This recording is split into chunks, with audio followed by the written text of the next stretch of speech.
Thanks for you guys showing up. I mentioned Hacker Striptease on Twitter, and I get a good crowd, and it's like next time I'm going to be offering cookies, so we'll see how that works out. I do have to apologize, so the good thing is I'm going to be disappointing a lot less people. The program said there was a demo. It's like, and unfortunately, as you can tell by the certifications, this is not a technical talk, so sorry about that. But I did see on, I did listen to Security Justice Podcast, good podcast, who actually mentioned you should be doing magic tricks for social engineering. So I need a volunteer, I need to help and stuff. Who's got a challenge coin? Who here's got a challenge coin? Okay, I was trying to spot the Fed, thank you. Just any kind of coin will do. I need a quarter. It's like a gold piece. It's like, someone help me out here. I mean, I'm already suffering enough here. Please, someone. Okay, here we go. Great gentleman here. Everybody was digging for money. I should have said, like, yeah, oh yeah, that'll happen. Slot machine. Okay, but what I was going to say is I'm going to do this trick. I need science. Okay. I don't know this gentleman, okay?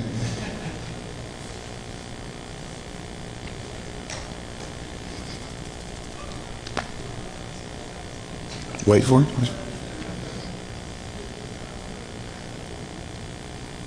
My 4-year-old loves this. Come on. Sheesh. I'm working with what I got, and it's not much, okay? Help me out here. Sheesh, man. Yeah, you'll get that back now, right? You really want that one. So okay, what we're going to do is, since obviously we're having a little problem here, I do know another trick. Does anybody know Penn Jillette? It's like when I was doing research on the book and stuff, I actually met him doing a show at the Rio, and he does this thing called predictive analysis, where he actually gets a read on the crowd, and then he calls someone up, and he's actually able to tell them what they had for dinner last night. Like within 85-90%, because of the people, geographically, there's not many choices around here. Hacker conference is going to be easier because it's probably pizza, but it's like I'm going to try to do that show, and I'm going to try to see what I can do and see if I can make it work. So let's start with the general read of the audience. Okay, who here is married? Raise your hand. Okay, wow, that's a good success rate for geeks. Yay. Okay, so who here has children? Raise your hand. Wow, and we're spreading. Awesome. Okay. Now, another good question is, who here has bought a car off a car lot? Not off of Craigslist, not off of eBay, not found in an alley. It's like, okay, that's a little bit less. Okay, I'm trying to read everybody. Okay, who here has shopped at a grocery store, not Walmart, like an actual grocery store? Okay, wow.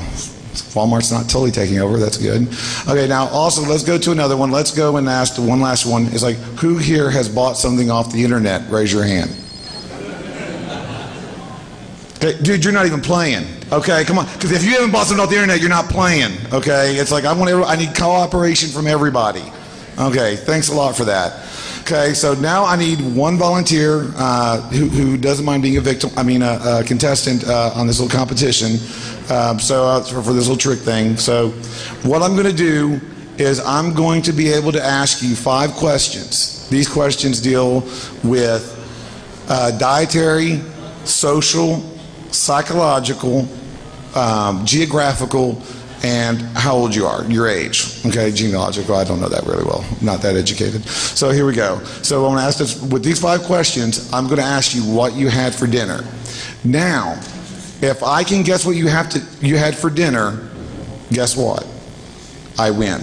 It's like, and you owe me a drink. No, not really. It's like, but if I lose and I can't tell what you had for dinner, I will give you a nice little hacker sticker set later after the talk, because I forgot it because I was working on my slides still for some reason, and I blame several parties last night. So what I'm going to do is I'll have those stickers for you if I lose. Okay. So let's go and everybody raise your hand. If you are a spouse, if you have a spouse, it's specific because of the sociological questions. If you have a spouse and you want to volunteer, raise your hand. Okay, you right there because you're cute. Yes, right there. Come on up here. Not that you weren't cute too, sir. I'm just saying. It's like I want to. There we go. Yeah, you gotta come up here, come up here. What's your name? Marisha. Marisha, okay. Marisha, it's like, is this your first Defcon? Yeah. Obviously, because she volunteered, so that's a good thing. So, okay, so what we're gonna do now is we're going to do a little thing. I'm gonna need you to look this way right here. Okay. Keep your eyes on me. Watch how I do it, okay? Well, actually, I need you to, right about there, right there. Okay. There's method to my madness. Not usually, but yeah, this time we'll say there is. So I'm going to ask you these 5 questions. Keep your eyes on me, and I'm going to, by reading your body and your facial expressions, I'm going to be able to tell you, okay? So, yes, while I'm doing that, all I'm going to do is just to entertain them, I'm going to put pictures of Lola cats up, so it's like they'll be able to enjoy themselves as well. So, let's start with the first one. Can we switch to the slide so they can see the Lola cats? Thank you. So, here you go. That's a cute picture. So, I'm going to ask you one question first off. And this is going to be a sociological question, okay? So, where did you meet your spouse? Dinner. Dinner at what? It was a restaurant? Yeah, at a restaurant. A restaurant? Do you know the name of the restaurant? Yeah. What was the restaurant? Someone's in trouble. Swingers. Okay, very good. A cafe, not like a swingers. Oh. Am I the judge? I don't think so. Okay. So let's go ask with the next question. Now this next question, oh here, I'll even let you look at one of the Lola cats. See? Nice little cute little Lola cats. Okay. So the next question is going to be, let's make it a psychological question, because that looks pretty psycho. If, no matter what you eat, even if you're a vegetarian, it's like no matter what you eat, do you consider yourself an omnivore, herbivore, or carnivore? Like mostly? Like No. This is talking about to help get for the dietary thing. It's like, what do you consider yourself? A carnivore. Yeah. Ooh, meat eater, be careful here, guys. Okay, there we go. So, you think you consider a carnivore. Okay, so now let's ask the next question. Now, this question is a geographical question, but we're going to try to use the logistical part of your brain. Okay, so in a number kind of way, how do you associate where you live? So, what's your zip code? 90036. Yes. 90036. Okay, that's good. It's like that shows the logical side of where you live. Okay. Let's go with the next question. Now, this is more of a dietary question. It's like everybody loves the internet cat. You can look. It's like it's not bad. These pictures aren't really bad, so don't worry. On a dietary standpoint, what do you like to do if you were at home, not here? If you were at home, would you like to eat out, eat in, or have delivery? Delivery. Delivery. Yeah. My kind of girl. I like that. So it's like, so there we go. So that's your dietary question. Now, one more last question. And of course, I picked someone that's going to be very difficult and stuff, It's like, because, I know this is a really great question. But on a geographical, so I can tell what your generation and stuff is, it's like, what's your birthday? The year or the day? Just give me the whole birthday. It'd be great. I'd appreciate that. March 2nd, 1982. Okay, thank you very much. Now, that is social engineering. Thank you very much. It's like, she was a great sport. Unfortunately, I've got some good news and bad news. The good news is you get a sticker set because I was lying about telling you what you had for dinner. It's like that was not true. But bad news is that was a social engineering demo right there on how easy it is to be able to do it. I started off. You can get back down. So, yeah, she wants to get down now. So I'm going to get kicked by a husband later. Not the first time. So this is what we're going to talk about. It's like that was so easy with social engineering. I started by lowering your expectations. Came out a little harried. It's like it was a little dejected. It was like, this is how is this going to work? Did a really lame magic trick. Yes, I realized that was lame. One more slide. I forgot to show you what this is all about. Because the fact, what did these questions have in common? They cost Sarah Palin her email address. Those 3 main red questions were the password reset questions for Sarah Palin's email. That's social engineering. That's how you get those kind of the data. You give them to think about one thing. So busy thinking about, oh, he's never going to guess what I had for dinner. It's like he's not going to get. I'm going to get stickers. I'm going to show him wrong. It's like you get them engaged. You get them thinking that they're doing one thing when they're actually providing information for another. So that was our demo, and thank goodness the demo gods were nice and it didn't fail too much. So let's get right back on to what else is going on. This is me. It's like, yes, it's like, trust me, I'm going to be talking about both my jobs. It's like no one I know actually has ever seen me in that suit except for on Halloween during my day job. But let me talk about that more. I've got two jobs. I got a night job and a day job. The day job is I'm the AVP of Information Security for a national financial institution where I monitor firewalls, IDS logs, and stuff, and handle the day-to-day stuff. But my night job is I'm the CIO, Stratagems Solutions, where I go and break things. I've written a book, Dissecting the Hack. Yes, shameless plug. And also do some talks around the world and do different kinds of hacking and social engineering engagements as well. So that's me, and that's enough about me. You can Google the rest. And then let's talk about, I always like to start off with a quote. There's your, I am a CISSP, so there's your Sun Tzu quote as required. So, because this is an InfoSec talk. And that's enough of the Sun Tzu. Let's go with another one. I want to let people understand when we're talking about being critical, not being critical of me, but let you understand, I'm not a subject matter expert on this subject of social engineering. Okay, there are a lot of people out here that know it a lot better than me. I do a lot of different research. It's like when I'm researching my books, and also it's like I just like doing this stuff. So I'm a geek who likes to talk, and I talk, a lot. Just there's plenty of witnesses to that here. So so that's what this talk is going to be. So I want to use the Theodore Roosevelt quote, but here's the main Theodore Roosevelt quote that I like to use. And that is, to educate a man in mind and not in morals is to educate a menace to society. And we're not talking like gang style. We're talking about like this talk hopefully will not just show you how I'm breaking things and getting into stuff, but hopefully how we can start finding solutions to the human element, which is the main problem with our society and stuff, in our industry when it comes to social engineering and information security. Wow, crap, that was just the intro. Okay, but so far so good. We're doing good. Hold on. Trust me, I needed that. So now we're going to talk about the history of the 36 stratagems. We're going to talk about the history of social engineering. We're going to talk about how social engineering actually differs between cultures. And we're going to discuss the OSI model and go through the stratagems. So one of my things I like to say is that if you want to learn how to cook, you go to France. If you want to learn how to paint, you go to Italy. If you want to learn how to conduct military strategy, you go to China. It's like one of the things I admired about them is they've got military strategy laid down. They know exactly how they do it. And I've heard people and stuff, one of the strategies out there is like if you have to resort to physical violence, you've already lost the fight. It's more about the mind. It's more about the development of your weaponry and also your treaties and the positioning of your people, which also involves social engineering. So that's the reason why I like the 36 stratagems. It's like the reason why a little bit more about the 36 stratagems is the fact that there are 36 different strategies that are written out, given a story to each one to help better explain it. It's like 2,000 or 3,000 years old. Now another thing, let's talk about the history of social engineering. I mean, Kevin's good, but actually social engineering did, occur before him or Frank ever got onto the scene. And one of the first noted victims of social engineering, the victim of social engineering was Amenhotep III.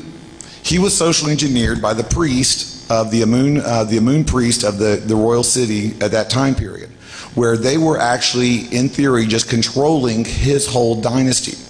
So much so that upon his death, his son had to move the royal court to Thebes, and that's when the royal city became to Thebes to get away from the influence of the Amun priest.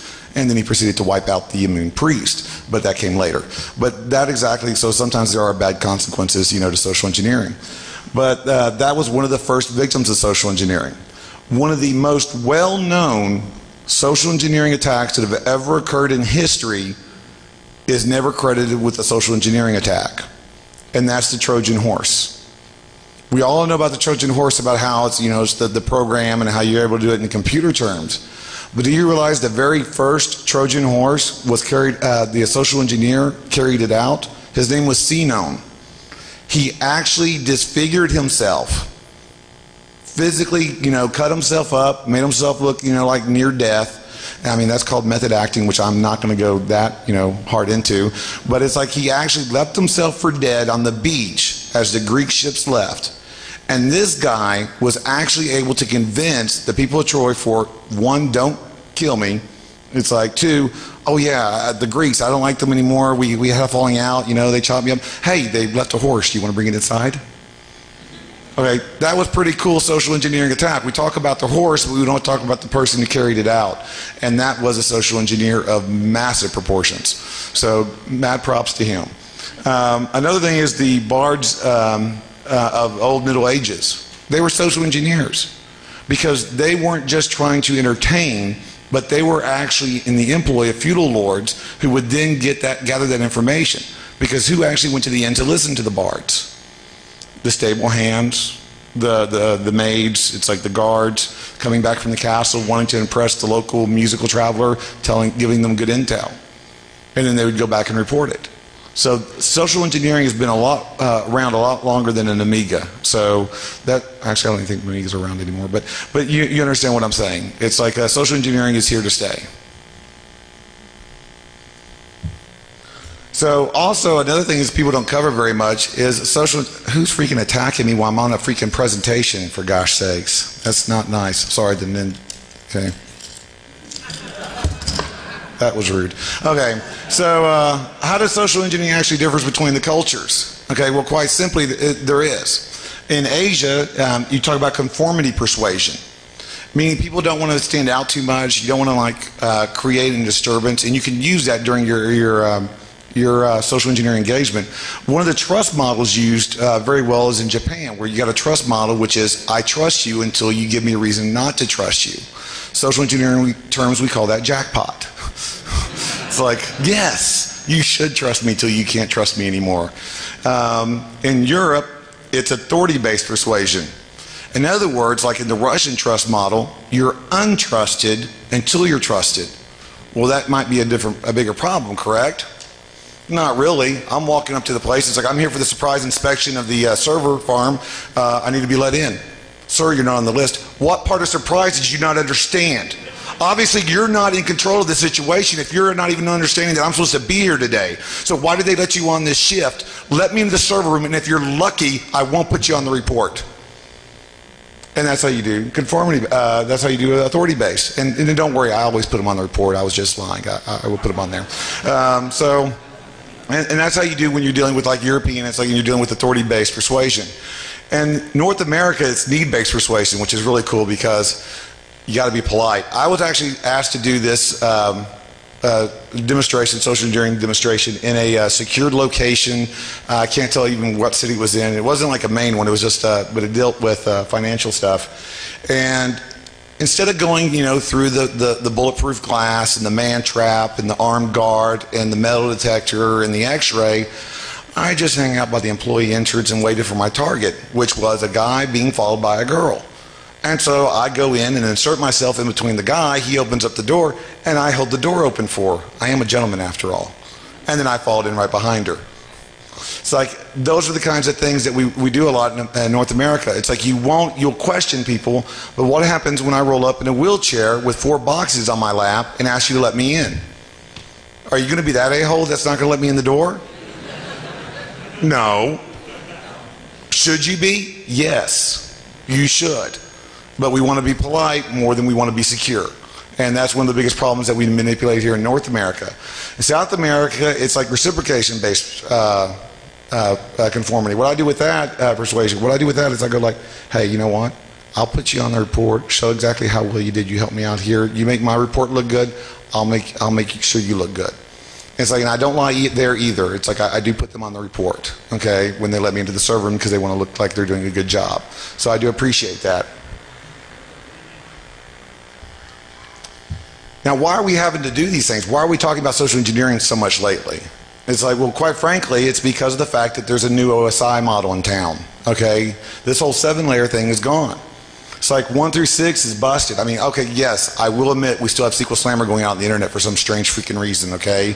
But it's slowly dying out. People are understanding that firewalls might be a good thing to block, you know, 1433. But also layer 7. It's like we can still attack layer 7. Thank you, Adobe and Microsoft. It's like we can still attack layer 7 pretty good. But now we're getting heuristic intrusion prevention systems on the desktop. We're getting more secured code. We're getting more patches coming out, every day. So that's sort of not dying away by any means, but it's slowing down. So where do we have to go? We have to go to layer 8, the human layer, the physical layer. The reason why this gentleman here is on here, he's the poster boy for layer 8 security. Because this gentleman and stuff, actually was in Tampa, Florida in March, spent 18 hours in an office building. 18 hours in an office building with no one questioning him, khakis and dress lights, brought dinner. Okay, I would love to tell you his name. He's never been caught. But he did steal off a lot of laptops, cell phones. He actually stole a suit. So the next time you see him, he'll probably be wearing a suit when he's robbing your building. So at least he's upgrading wardrobe. So that is the reason why we have to deal with layer 8. Now this is a perfect example, thanks to Jaycran on Twitter who actually gave me this. This is the perfect example of why we need layer 8 security and how effective it can be. Right here, these three right here is him attempting to do a network-based penetration attack. Red is denied, gray is either not attained or not tried, and green is success. So network-based attack right here. Deny, deny, deny, deny, deny. Okay, you're not getting in that way. It's like utter fail, so you don't go home dejected though. What do? You come over here to the physical location of the headquarters. Let's try Wi-Fi. Not happening. Oh, how about walking through the front door behind somebody? That seemed to work. Let's find an empty conference room. Bingo. Let's get our laptop onto the network. There we go. And let's just jump right over here to where we've got domain admin credentials. For some reason, I think they stopped. It's like I don't think these weren't not attainable. I think the company just, okay, you win. Back off. So that's how that goes. That's why this is so needed and it's usually so successful. I have not always been 100% successful in a network-based penetration test. I have been 100% successful in every social engineering engagement I've ever been on. And like I said, I'm not that talented, so it's like that's the way it rolls. So it's like, and hopefully I'm not going to get, now I'm here, it's like I might get caught next time, but so far, as of this time, I've been 100% successful. So let's start with one of the stratagems. Stratagem 3 is killing with a borrowed knife. In other words, you want to turn an employee's assets against them, so it's not really you the one attacking, you let those people be the attacker. And some of the great tools for this is of course the Googles, because everybody wants to be a trillionaire, and but also you have Facebook and Twitter, and well, do we still use MySpace? Anybody? Okay, just wondering. That's just professional curiosity. But there's also there's these tools out there. Those are what you're going to use to do your data mining, to actually try to circumvent those. I'm going to be on Facebook all over the place, my profile. Not me personally, but Kathy. Hi. I'm Kathy. I like long walks on the beach. Watched all the Buffy seasons. They were awesome. It's like I've seen Serenity. It's like I don't like The Notebook or Vampires That Glitter. So it's like, but we also happen to be in the same company fan page. And I just friended you because, we're in the same, we work at the same company in different cities and stuff, but you're real great to help me out and be friends. And yes, I'll help you with your farm and, I'll kill who you need in Mafia Wars. And it's like, it'll be all great for about 2 weeks. And then I'm going to need help. My executive, who I'm the assistant to, who's lost his passwords and stuff, needs me to reset them, but I can't get a hold of the network guy. Can you help circumvent all that process and get me in trouble? I'm going to get fired for this. I mean, seriously, I need your help. It's like, can you hook me up and just reset the password for that account and just save the day for me? Be my hero? You will. I'll give you an extra cow in Farmville. Thanks. There we go.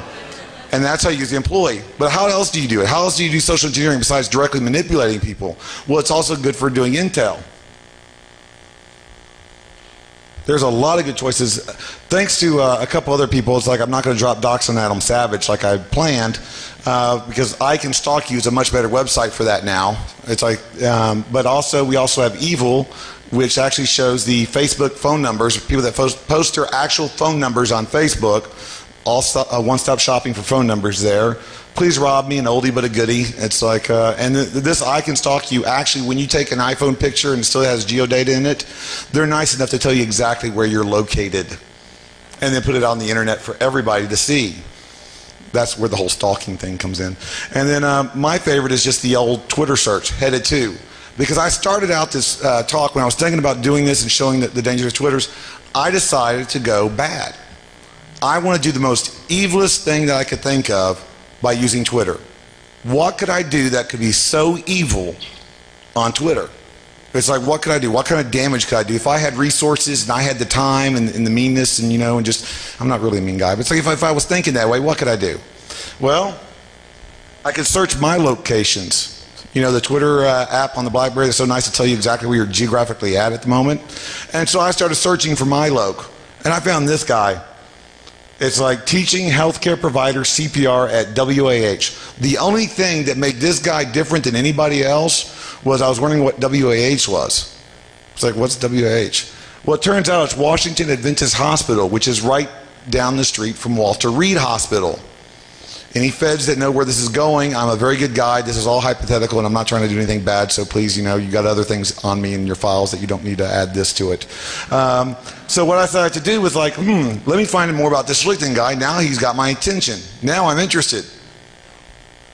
So where do I go? Oh, hi, Steve. Everybody say hello to Steve. It's like he's on LinkedIn. He's a volunteer EMT. It's like he's a volunteer fire and rescue association. What I liked about here is that he's a consultant at Northrop Grumman Mission Systems. That's telling me he's like possibly top secret clearance. It's like he used to use databases and stuff, 20-year database design and development. If I'm going to do something bad, especially in the Washington, D.C. area, it's like I'm not going in as the kebab salesman. I'm not going in as a street vendor selling hot dogs and water.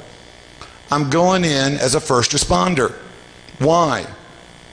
Because people aren't going to be the douchebag that stops the fireman to get into the fire for proper credentials. People aren't going to stop the police officer trying to respond to an event, especially a major event, that might involve important people that happen to live in the area, especially around Walter Reed Hospital, especially if they're an EMT there to help out and assist. That could lead pretty bad. But you'd have to find this guy. I can't track him down everywhere he's at and stuff, and hope that he's at the same spot as soon as I get there, right? So I'd have to know where he lives. Where would he live? Oh, he lives right here. Thanks, Steve, again. I feel sort of bad, for Steve because I'm dropping docs on him and stuff like this, but it's like he dropped them to the world. I'm just showing it to you guys. So I'm actually showing it to less people than he did. So I don't feel too bad about it. Now I know where he lives. So now when he's dead and I got his identity and stuff, and certain events can occur and stuff, that I can make occur, I might be able to have access to Walter Reed Hospital, which is a very bad thing, which is a very evil thing, which I would never do in real life, ever. Okay.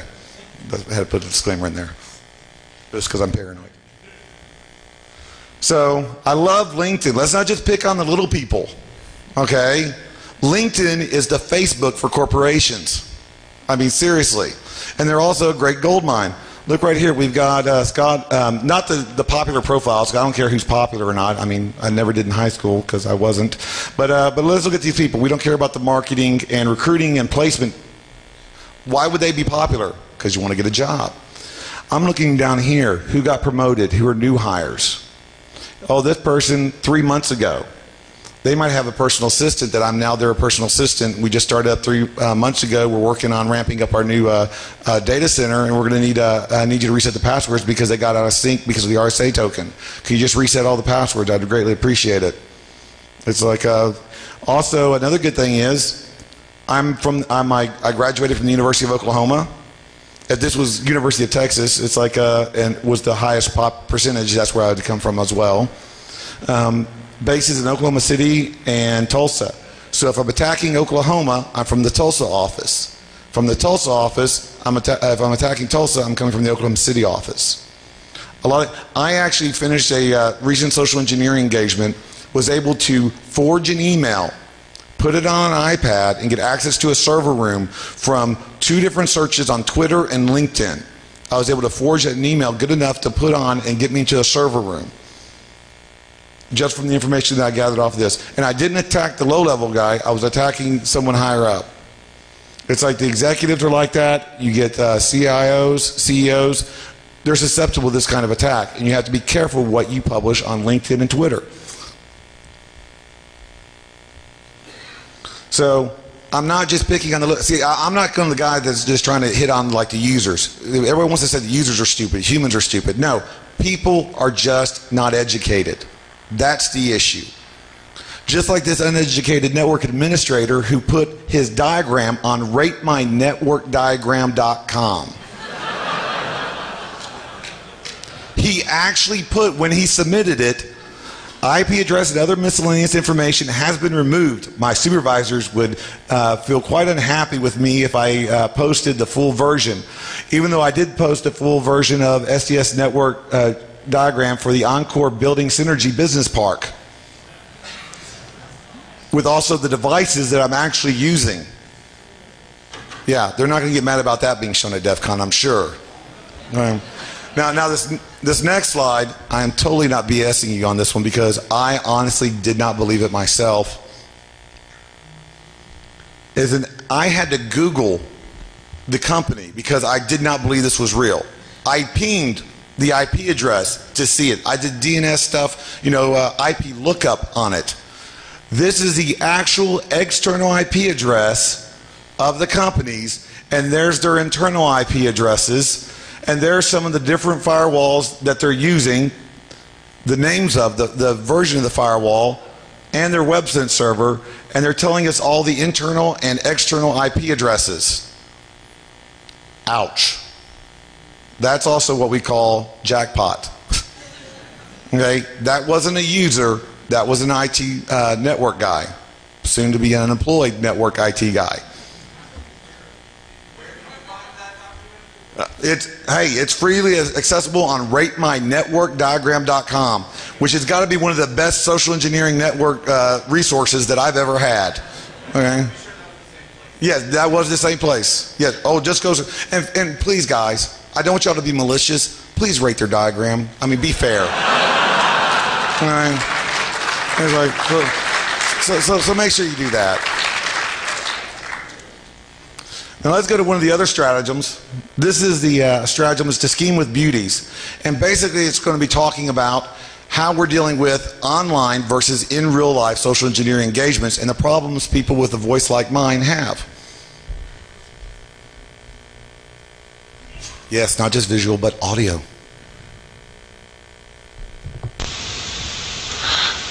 So as we talked in previous stratagems, being able to fool someone online is pretty easy. When you get to the point where you're dealing with calling a person in real life, that's when it gets a little bit more difficult. Because it's one thing to be able to say, hi, I'm Kathy on Facebook, and be able to exchange emails. It's another thing when you need to talk to the person in real life and tell them that you're Kathy. It's like, so how are you going to do that? It's very simple. You need to be able to change your voice in a way that will make the person make it sound more believable. It helps if you have background noise, unlike where I'm trying to do it in a very quiet situation. But you want to be able to make it where it's convincing, where it sounds like, oh, I am Kathy. It's like, I do need help with that password. Could you help me out, please?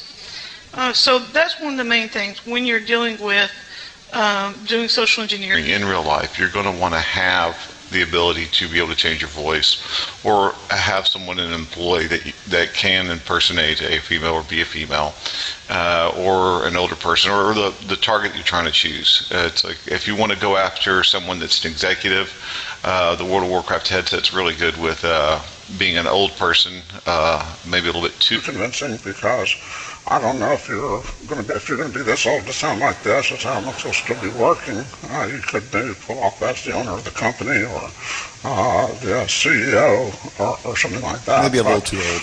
That's about the closest thing you're going to get to an old person. So with the WoW headset, I usually just stick with the female, because that sounds like the most convincing, without hardly any tweaking at all on the settings.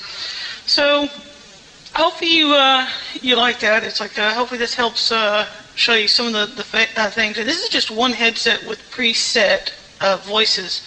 I mean, and trust me, all the other sets, all the other voices aren't as convincing as this one. I don't think anybody's going to take me seriously if I try to ask for a password reset like this. And I don't think you're going to be able to get anything from someone if you tell them straight up, you know. Just give me your password now. Yeah.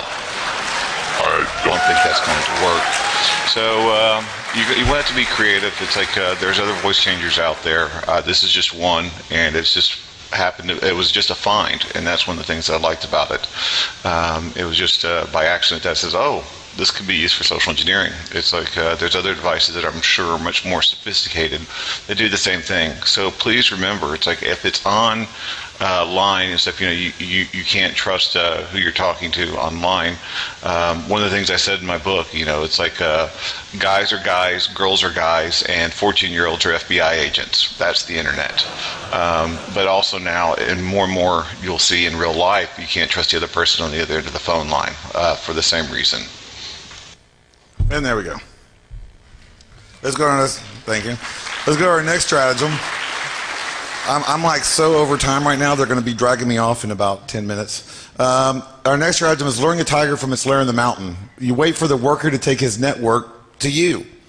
I don't know about anybody else who likes to go to jail and explain to Bubba and stuff, you know, who just murdered his family, that you're in there because of a computer crime. Yeah, that's not going to end well for you at all, ever, okay? So you want to make sure that you can limit your risk, and one of the best ways to do that is not get caught and not be getting caught in the main headquarters.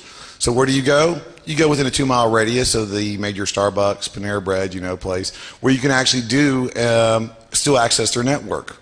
And how do you do that? Through their laptop. It's like being able to use and mimic an access point. Thank you, Microsoft, for making sure that everybody beacons out, hey, are you there? Are you there? Are you there? Are you there? And I'm always going, yes, I am. Yes, I am. Yes, I am. Please join me. I'm there for you. It's like we're not going to cuddle, but it's like it'll be beneficial for at least one of us. So that's one of the kinds of attacks that you can do. This is another way to do it. My friend of mine and co-author of the book, Kent Neighbors, actually took this picture at a Panera Bread outside of where he was staying, right outside of the main company headquarters area. This lady left her laptop, her purse, and her latte. It's like for over 15 minutes, unattended. I'm not going to try to install malware. I'm not going to try to hijack her session. I'm not going to try to do some kind of cool elite man in the middle attack. I'm taking her laptop, I'm putting it into her purse, and I'm malicious. I'll take her coffee too. It's like and then I'm walking away and gathering the data. Yeah, they're going to come after me.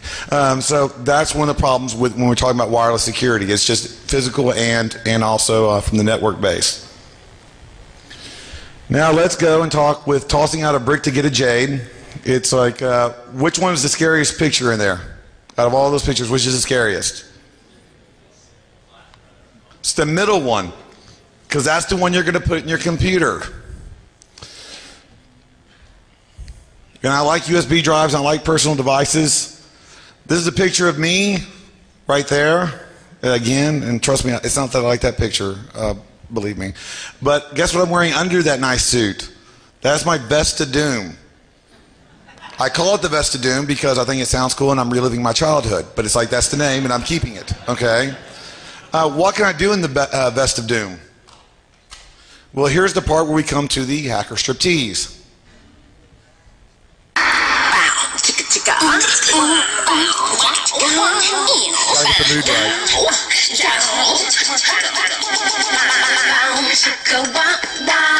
It's the Beatles mantra. Yeah, it goes bound, chicka wow wow. Baby, come to mama. Here's where you throw money. Okay. So you throw money or Odays, it's all good. So here's the Vest of Doom. Let's go and see what we've got in here. We got a couple of drives here that are really nice. They've got their Sand Cruiser. Thank you, Sand Cruiser, for giving us an environment to manipulate. So we can suck down the system hash and the password hashes of a system just by plugging it in for 5 seconds and then going off to the next machine. Those are really good. Very handy. Let's just empty pockets here. Oh, these are really nice. I drop these. I don't drop these in parking lots. People drop these in parking lots with malware on them. No, I put them in an envelope, address it to someone in the company, and then put it on their desk when I'm in there. What are they going to do? They're going to plug it in, and they're going to double click on that pay raise for 2011. Right? Just to make sure they were supposed to be the one to get it and stuff, you know. They want to make sure they return it to the rightful owner, right? So let's see what else we got. Oh, these are really good because no one ever notices these when they're logging your keystrokes and stuff, you know, behind your computer. Those are really nice. Sometimes it's like you can't have time, you got some time on your hands, it's like you're there at night and stuff. You don't want to go and decrypt the passwords there. You don't want to try to be on the location. That's okay. I take the hard drive with me. I do that later.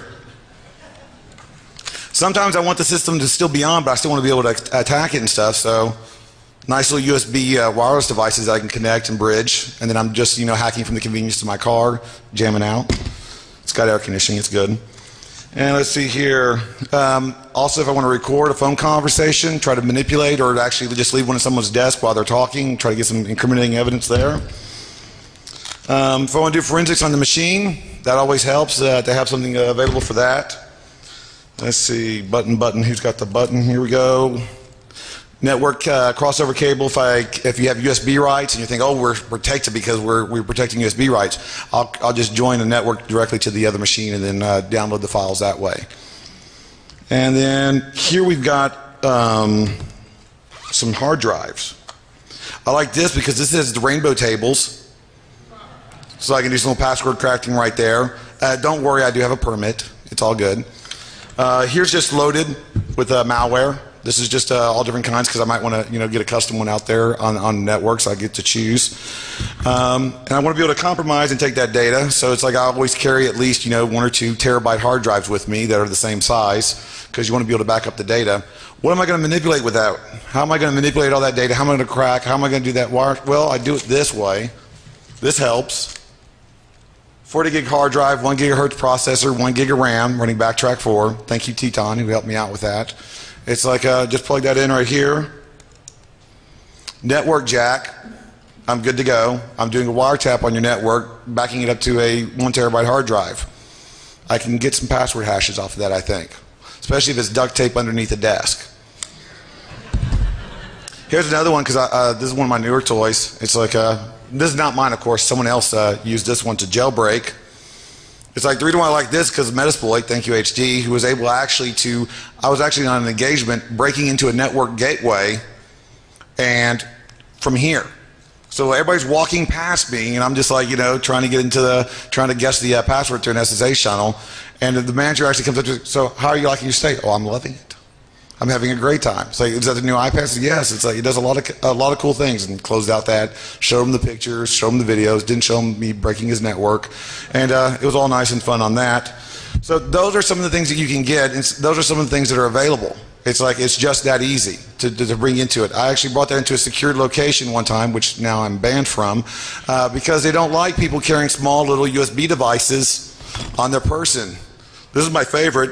8 gigs right here. It's like that goes through security checkpoints everywhere in every country, and it's got a nice. Okay, don't hurt me. Okay, I'm running along as I'm talking. Can I talk any faster? I don't think so, but I'm trying. So, so there's a nice little 8 gig USB drive for that. So let's talk about the next one. Usually, after I tell all the people the things I can do, I want to get out of there. So that's the stratagem of escape. It's the best scheme. It's like you do that. How do you escape? Fake engagement letters. Those are my favorite. It's like I actually was caught inside a dumpster in Houston. A lot of my stories end up with me in a dumpster. But this one was, I was stopped by HPD and they wanted to question me at gunpoint about what I was doing there. I showed them the engagement letter, the one that I had, it was a legitimate one, and they looked at it and gave it back to me. They didn't call, they didn't verify anything. So now I carry 2 engagement letters. One's the real one, and the one that's fake that actually tells them please assist them in any way, shape, or that you can, and make sure you call his phone number and stuff, you know, and verify that he's supposed to be there. Which, you know, they've never called me, so it's like I've just been wasting those Go plans. But that's what you can do. That's how you do it. It's like, and I love it when they do help me. It's like, yeah, here's the engagement. Can you help me? I need to take that server out. It's like, this isn't you're supposed to help me with that. Don't worry, I'll put your name on the report. It's like, you're doing a good job. I really appreciate it, and you did a great job catching me. And I don't, like I said, I try not to lie. I do put them on the report. And so that is, that's one of the best schemes, is like using those engagement letters. Now, what we're going to talk about is how we try to solve this in the next 2 minutes. It's like we try to do it by security awareness, but we're doing security awareness wrong in most companies. Look at this top security awareness poster from a company. So great, now you have insecure employees that have low self-esteem. That's not the way to go, man. It's like that, and the bottom three just show you don't even know what's going on, because that whole mouse thing's just creepy. So we got to get better security awareness. Now, if security professionals made security awareness posters, we would try to get the point across, but people may not appreciate it as much.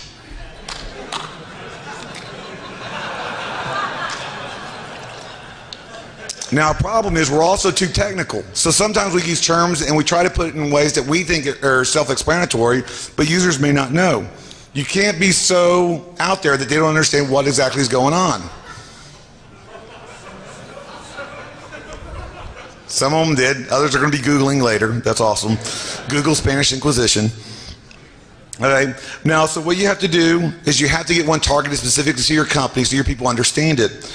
Google headquarters has a good security awareness poster that's effective. Thank you, Ophelia.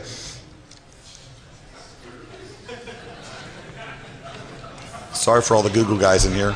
Just being funny. Okay, so you got to strike an even tone. You got to be able to educate them and give them some information they can actually use. Something like just basically reporting suspicious people. Okay, so, and like I said, I'm not trying to target anybody, you know, by what they look like. I mean, because going to glamour shots is not a crime. It's just I'm just trying to inform people, you know, that certain, even if you are the #1 hacker, it's like you should be aware of them, you know, in case they ever show up in your building. Yes, he threw a gaslight in. So what else can we do? You're doing what you should be doing. One of the things that people don't understand is you're doing what you're supposed to be doing right now. You're at a security conference, you're at a hacking conference, and you're trying to learn, and hopefully you're sharing that information with others. That's one of the biggest things that we have in here. We're always about communicating and trying to break things. We need to start getting together as a community and start understanding and learning and teaching others. Everybody here should be learning and what they know the most about, and developing a talk for it to give it later at another conference. It's like, I mean, that's what we should be doing. We should be learning and sharing that knowledge. We got to share it more. You can't get me. Can't get me. I'm done. Oh, that's it, guys. Seriously, that's it.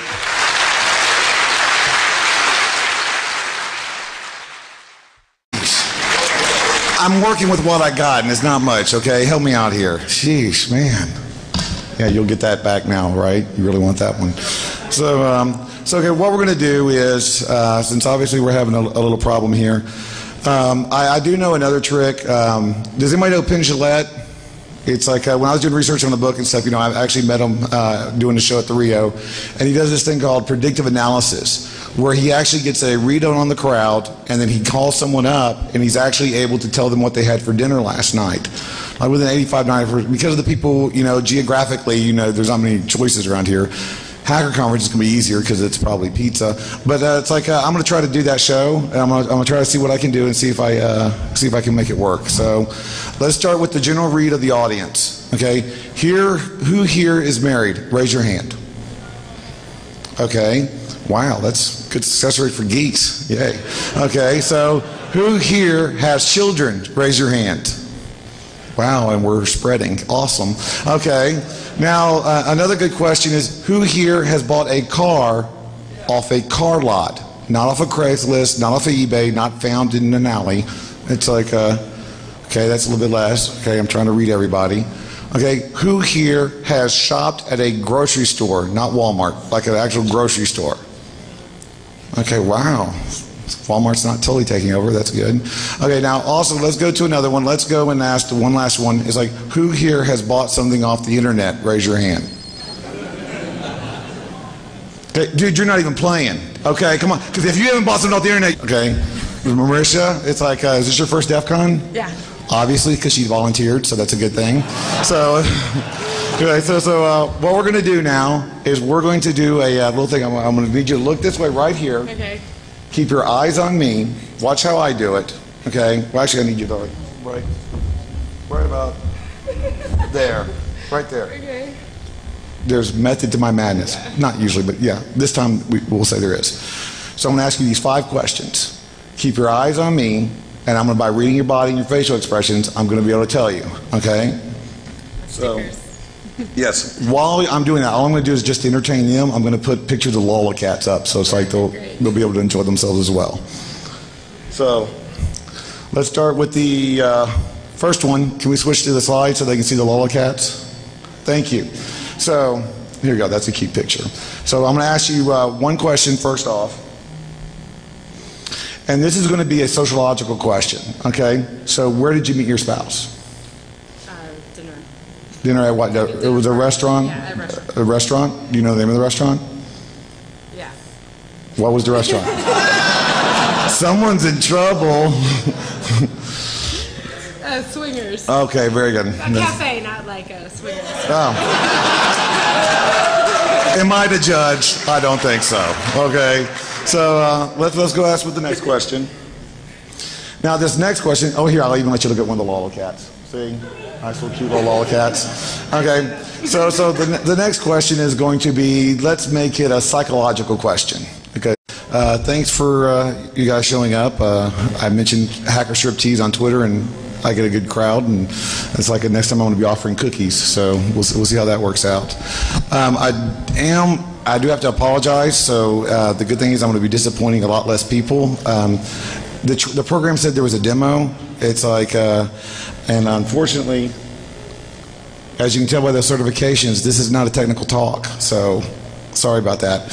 But I did see I did listen to Security Justice Podcast, good podcast, who actually mentioned you should be doing magic tricks for social engineering. So I need a volunteer, I need to help and stuff. Who's got a challenge coin? Who here's got a challenge coin? Okay, I was trying to spot the Fed. Thank you. No, just any kind of coin will do. Just I need a quarter. It's like a gold piece. It's like someone help me out here. I mean, I'm already suffering enough here. Please, someone. Okay, here we go. Great gentleman here. Everybody was digging for money. I should have said like, yeah, oh yeah, that'll happen. Slot machine. Okay, but what I was going to say is I'm going to do this trick. I need science. It's just okay. I don't know this gentleman. Okay.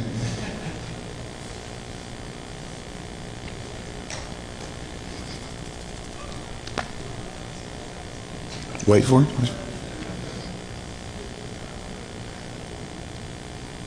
My 4-year-old loves this. Come on.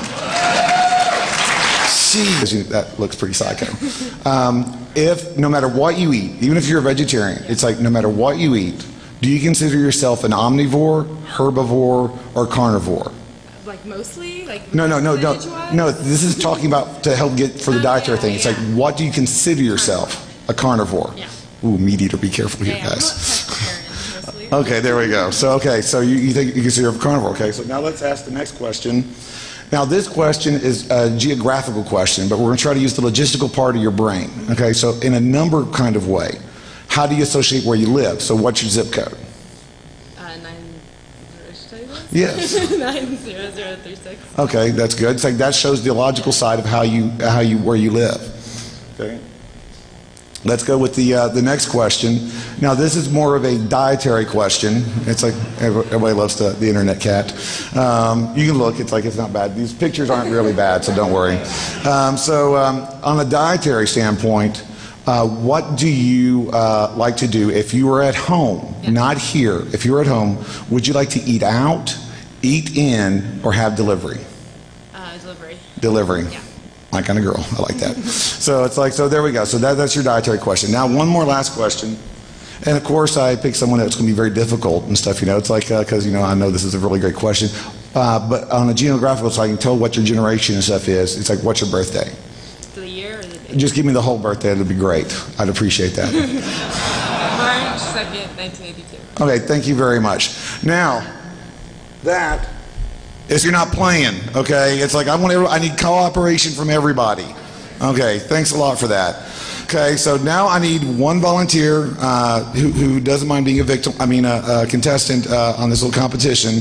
For this little trick thing. So what I'm going to do is I'm going to be able to ask you 5 questions. These questions deal with dietary, social, psychological, geographical, and how old you are, your age. Okay, genealogical, I don't know that really well. I'm not that educated. So here we go. So I'm going to ask this, with these 5 questions, I'm going to ask you what you had for dinner. Now, if I can guess what you had for dinner, guess what? I win. It's like, and you owe me a drink. No, not really. It's like, but if I lose and I can't tell what you had for dinner, I will give you a nice little hacker sticker set later after the talk, because I forgot it because I was working on my slide still for some reason, and I blame several parties last night. So what I'm going to do is I'll have those stickers for you if I lose. Okay, so let's go and everybody raise your hand if you are a spouse. If you have a spouse, it's specific because of the sociological questions. If you have a spouse and you want to volunteer, raise your hand. Okay, you right there because you're cute. Yes, right there. Come on up here. Not that you weren't cute too, sir. I'm just saying. It's like I want to. There we go. Yeah, you got to come up here. Come up here. What's your name? Marsha. Marsha.